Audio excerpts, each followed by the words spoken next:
কিন্তু এটাও তো সত্য যে সাকিব শেয়ার মার্কেটে শত শত কোটি টাকা লুটপাটের সাথে জড়িত। এটাও তো সত্য যে সাকিব নামে বেনামে সোনার ব্যবসা, ডায়মন্ডের ব্যবসার সাথে জড়িত। এটাও তো সত্য যে সাকিব লুটপাট করে এই একাডেমি করা, ওইখানে কাঁকড়ার ব্যবসা করা, কুমিরের ব্যবসা করা, এরপরে শ্রমিকদেরকে, কর্মচারীদেরকে বেতন না দেয়া, এই ধরনের লুটপাটের সাথেও সে জড়িত। বেটিং যে বিষয়টা আসছে, জুয়া খেলার সাথে তাকে 1 বছরের জন্য সাসপেন্ড পর্যন্ত করা হয়েছে।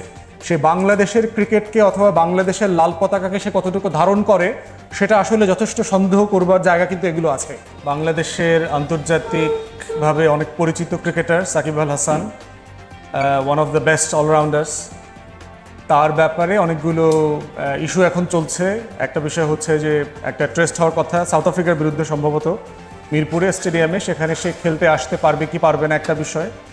দ্বিতীয় আরেকটা বিষয় হচ্ছে যে সাকিবকে গ্রেফতার করা হবে কি হবে না, এই বিষয়টা নিয়ে বেশ হইচই হচ্ছে। এবং আমরা দেখলাম যে আওয়ামী সাকিব লীগ বনাম বৈষম্য বিরোধী যে আন্দোলন আছে তাদের ভিতরে গত কয়েকদিন আগে এবং গতকালকে বিশেষ করে ধাওয়া পাল্টা দেওয়া হয়েছে। এর আগে স্মারকলিপি দেওয়া হয়েছে যেন সাকিবকে খেলতে দেয়া না হয় মিরপুরে। আমাদের পরিষ্কার বক্তব্য হচ্ছে যে দেশের কোনো নাগরিক আইনের ঊর্ধ্বে না। আপনারা দেখেছেন গত 4 বছর আগে ট্রাম্প যখন ইনজারেকশনের ঘটনায় জড়িত হয়ে গেলেন, ক্যাপিটাল হিলে লোক ডেকে এনে আমেরিকার সংসদ ভবনে আক্রমণ করানো, তাকে কিন্তু আমেরিকার আইন ক্ষমা করে দেয় নাই, কারণ তিনি প্রেসিডেন্ট ছিলেন বিশ্বের সবচেয়ে পাওয়ারফুল দেশের। তাকে আপনারা দেখেছেন গত 4 বছরের শতাধিক মামলায় আমেরিকার বিভিন্ন রাজ্যে তার বিরুদ্ধে অভিযোগ করা হয়েছে এবং ট্রাম্পকে কিন্তু গ্রেফতার করা হয়েছে।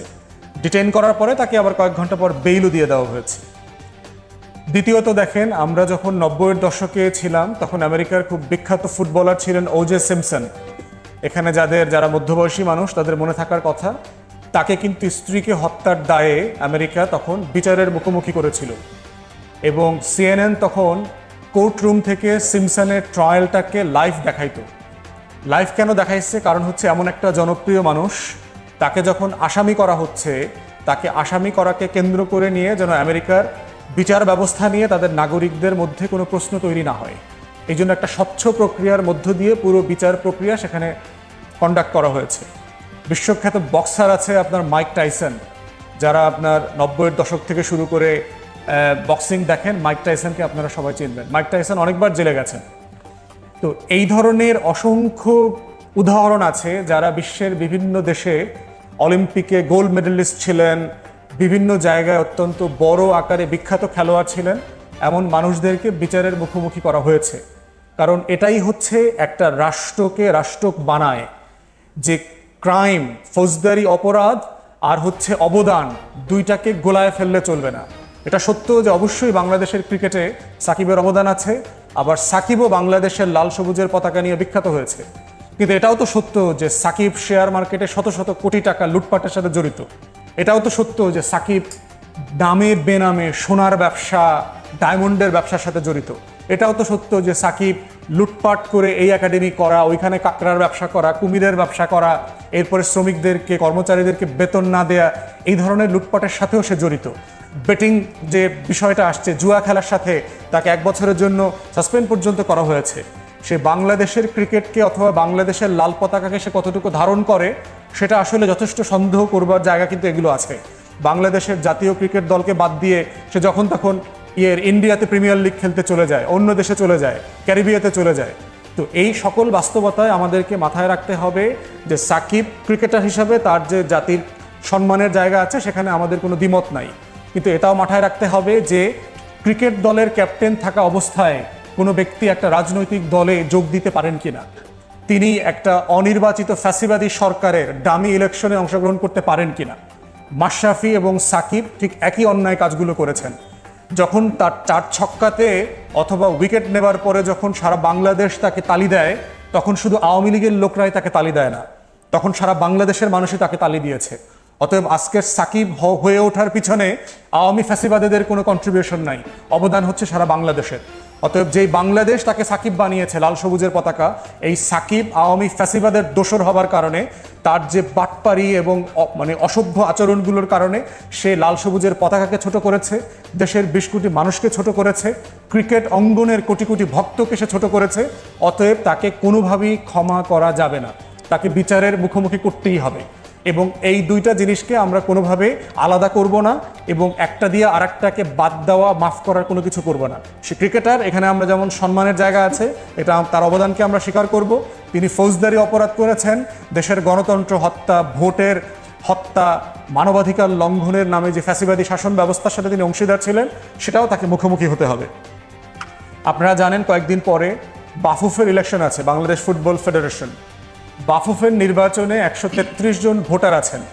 এই ভোটাররা কারা? বিভিন্ন জেলাতে যে ফুটবলের ফেডারেশন আছে, এই ফেডারেশনের সভাপতি এবং সেক্রেটারি। এবং তারা কিন্তু গত 16 বছর থেকে আওয়ামী ফ্যাসিবাদের যে নির্বাচনী মডেল, এই নির্বাচনী মডেলেই তারা রাতের ভোটে, ডামি ভোটে, তারপরে গণভবনের ভোটে, শেখ হাসিনার ভোটে নির্বাচিত। কোথাও কিন্তু তারা জেনুইন ভোটে নির্বাচিত হয় নাই। তাহলে যে 133 জন কাউন্সিলর গত 12, 14, 16 বছর থেকে আওয়ামী ফ্যাসিবাদের দ্বারা নির্বাচিত, তারা যখন ভোটার হয়ে আবার বাফুফের ফেডারেশন লেভেলে ভোট দেবেন, সেই ভোটের ফল কিভাবে শুদ্ধ হবে? কিন্তু শুদ্ধ হওয়ার সুযোগ নাই। আপনি যদি আওয়ামী প্রেসিডিয়াম সদস্যদেরকে দিয়ে ভোট দিয়ে প্রেসিডেন্ট বানান, সেই প্রেসিডেন্ট তো জায়েজ প্রেসিডেন্ট হবে না, হালাল প্রেসিডেন্ট হবে না। অতএব যে নির্বাচনের রূপরেখা আমরা দেখলাম, এটার মধ্য দিয়ে আওয়ামী লীগকে পুনর্বাসন করবার বাফুফেতে একটা আয়োজন চলছে। এবং এখানে আপনারা জানেন যে শত শত হাজার হাজার কোটি টাকার একটা লুটপাটের স্পেস আছে। সালাউদ্দিন সাহেব যিনি ছিলেন, তার মানে সফলতা বলতে গত 15-16 বছরে কিছুই নাই ওনার, কিন্তু লুটপাট আছে প্রচুর। তো সেই জায়গাতে আমাদের মাথায় রাখতে হবে যে বাফুফের যে নির্বাচন হচ্ছে, এটা কোনো ফেয়ার নির্বাচন হবে না। আমরা তাই দাবি করছি এই নির্বাচন সাসপেন্ড করা হোক। আগে জেলাগুলোতে পুরো সিস্টেম ডেভেলপ করেন, ফ্যাসিবাদীদেরকে কাউন্সিলর পদ থেকে, জেলা সভাপতি সেক্রেটারি পদ থেকে সরান।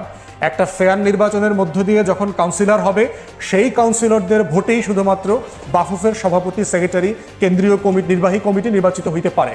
আদারওয়াইজ এটা হচ্ছে রাতের ভোটের নির্বাচনের মতো হবে, একটা ডামি নির্বাচন হবে। এই ডামি নির্বাচনের মধ্য দিয়ে আমরা এই ফুটবল ফেডারেশনের কোনো কল্যাণ আকাঙ্ক্ষা করতে পারি না।